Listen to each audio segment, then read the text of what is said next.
ರಾಜಕೀಯ ಪಕ್ಷಗಳು ಕ್ರೈಸ್ತ ಸಮುದಾಯಕ್ಕೆ ಸೂಕ್ತ ಸ್ಥಾನವನ್ನು ನೀಡದೆ ಕಡೆಗಣಿಸುತ್ತಿರುವುದಕ್ಕೆ ಕ್ರೈಸ್ತ ಸಮುದಾಯ ಅಸಮಾಧಾನ ವ್ಯಕ್ತಪಡಿಸಿದೆ.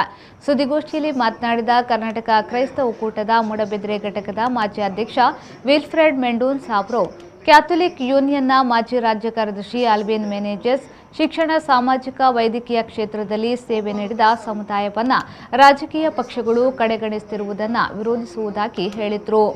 ವಿಧಾನ ಪರಿಷತ್ ಚುನಾವಣೆಯಲ್ಲೂ ಸಮುದಾಯಕ್ಕೆ ಮಾನ್ಯತೆ ಸಿಕ್ಕಿಲ್ಲ.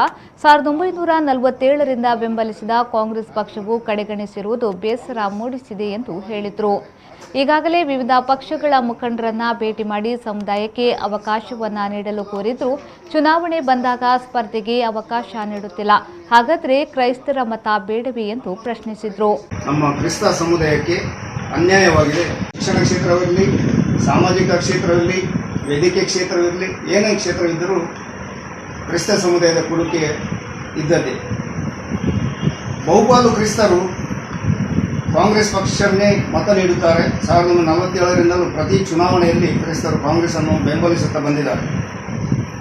ತಾಲೂಕು ಆಗಲಿ, ಜಿಲ್ಲಾ ಮಟ್ಟದಲ್ಲಿ, ರಾಜ್ಯ ಮಟ್ಟದಲ್ಲಿ ಕಾಂಗ್ರೆಸ್ನ ಪರವಾಗಿ ನಿಂತಿದ್ದಾರೆ. ಆದರೆ ಇವರು ನಮ್ಮ ಸಮುದಾಯವನ್ನು ದೂರ ಮಾಡುತ್ತಾ ಕಡೆಗಣಿಸುತ್ತಾ ಬಂದಿದ್ದಾರೆ. ಎಲ್ಲ ಪಕ್ಷಗಳ ವತಿಯಿಂದ ಕ್ರಿಸ್ತ ಸಮುದಾಯಕ್ಕೆ ಸಿಗಬೇಕಾದ ಮಾನ್ಯತೆ ಸಿಕ್ಕಿಲ್ಲ.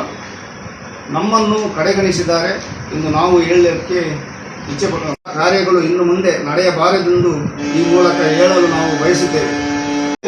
ಭರವಸೆಯನ್ನು ಎಲ್ಲರೂ ಕೊಡ್ತಾರೆ. ಅದು ಇಷ್ಟುವರೆಗೆ ನೀವೀಗ ನಮಗೆ ನೋಡಿ, ಮುಂಚೆ ಆದರೂ ಕೆಲವು ಪ್ರಾತಿನಿಧಿತ್ವ MLAs ಯಾರು ಇಲ್ಲ.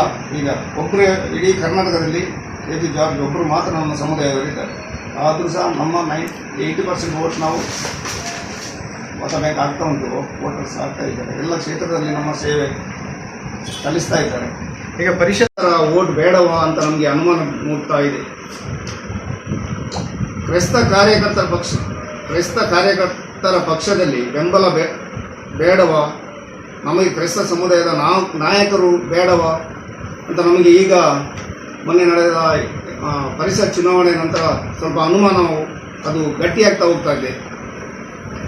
ನಮ್ಮ ಸಮುದಾಯದವರು ಪ್ರತಿ ಜಿಲ್ಲಾ ಮಟ್ಟದಲ್ಲಿ ಆಗಲಿ, ರಾಜ್ಯ ಅಧ್ಯಕ್ಷರನ್ನು ಹಾಗೂ ಸಿದ್ದರಾಮಯ್ಯರನ್ನು ಹಾಗೂ ಜಿಲ್ಲೆಯಲ್ಲಿ ದಕ್ಷಿಣ ಕನ್ನಡ ಜಿಲ್ಲಾ ಕಾಂಗ್ರೆಸ್ ಅಧ್ಯಕ್ಷರಾದ ಹರೀಶ್ ಕುಮಾರ್ ಅವರನ್ನು ಭೇಟಿ ಮಾಡಿ ಈ ಚುನಾವಣೆಯಲ್ಲಿ ನಮ್ಮ ಕ್ರೈಸ್ತ ಸಮುದಾಯದ ಒಬ್ಬರನ್ನು ಆಯ್ಕೆ ಮಾಡಿ ನಮ್ಮ ಸಮುದಾಯಕ್ಕೆ ಮಾನ್ಯತೆ ಕೊಡಿ ಎಂದು ಆಗ್ರಹಿಸಿ ಮನವಿ ಪತ್ರವನ್ನು ಸಹ ನೀಡಿದ್ದೇವೆ.